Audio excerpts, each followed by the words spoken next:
I'm turning my attention back to the El Salvador president. Actually, after we did the segment on him yesterday, I noticed that President Bukele in El Salvador tweeted out the bit from this show and quoted the segment.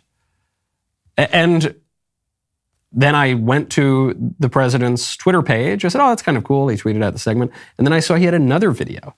And this is kind of the answer to the propaganda video of the MS-13 gangsters that he put out. You know, President Bukele has arrested thousands and thousands of these gangsters. I think there's 65,000 of them now locked up. These guys look like demon bugs. They've got weird green face tattoos, and he's humiliating them. And he's sent the army out to deal with the crime problem and reduce the murder rate by 58%. Well, now, here's the other side of that. Not just the doom and gloom and fire and brimstone and we're going to get you bad guys. Here's the hopeful message for the rest of the country. I will translate by reading the text on the screen because my Spanish is no good.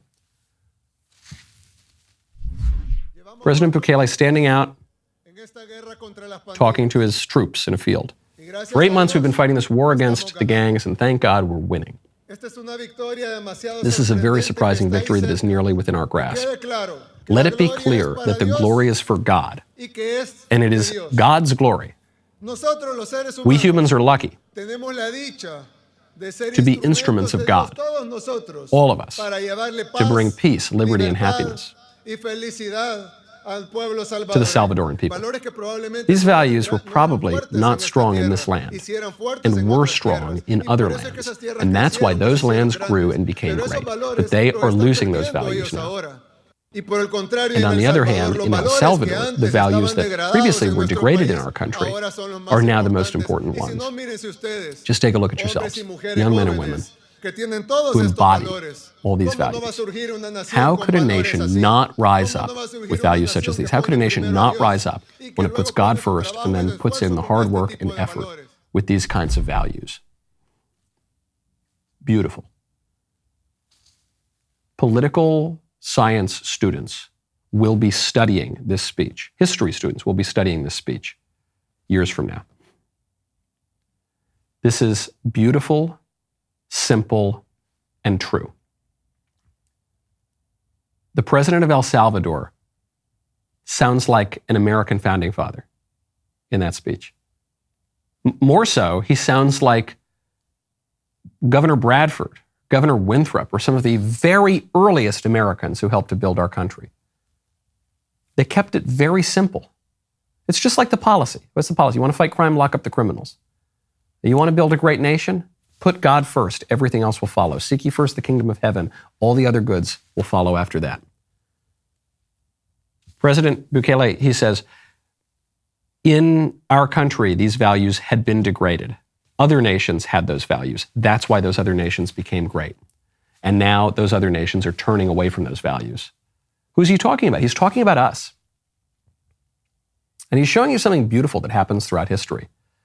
And that you see, certainly in the history of salvation, certainly you see this throughout the Bible, that very often it can be small, mighty groups, small underdog groups who put on the armor of God, who can astound and frankly embarrass the supposedly far greater nations, which have profited from God's grace and then turned their backs on him, gone and done something else. Doesn't turn out well for those countries, doesn't turn out well for those empires. He says that line, how could a nation with these values not rise up, not become great? It's very, very simple. I'm not saying that it's easy, but it's simple. President Bukele's speech here could have been given, not just by the founding fathers or the early colonial Americans, could have been given by any great leader in our civilization going back to antiquity all the way up until about 20 years ago. Now we don't hear these speeches very often. But it's pretty simple stuff, folks. These big political problems that our opponents want to pretend are so complicated. Oh, well, gender and sex, it's not complicated. Men are men and women are women. Well, the issue of reproductive freedom. No, it's not. Don't kill babies. It's really simple. Well, the issue of immigration is so complicated. Ronald Reagan said, illegal immigration is not complicated. It's illegal. Stop it. Of Crime is not complicated. Lock up the criminals. Build more prisons. Lock them up. Punish them harder. You'll get less crime. How do we have a great country? Look toward God. Look to the source and summit of goodness himself, being himself. You'll have a good country. You look away from God, you're going to have a bad country. It's very, very simple. So the rest of the show continues now. You don't want to miss it. Become a member. Use code Knowles, Knowles, at checkout for 2 months free on all annual plans.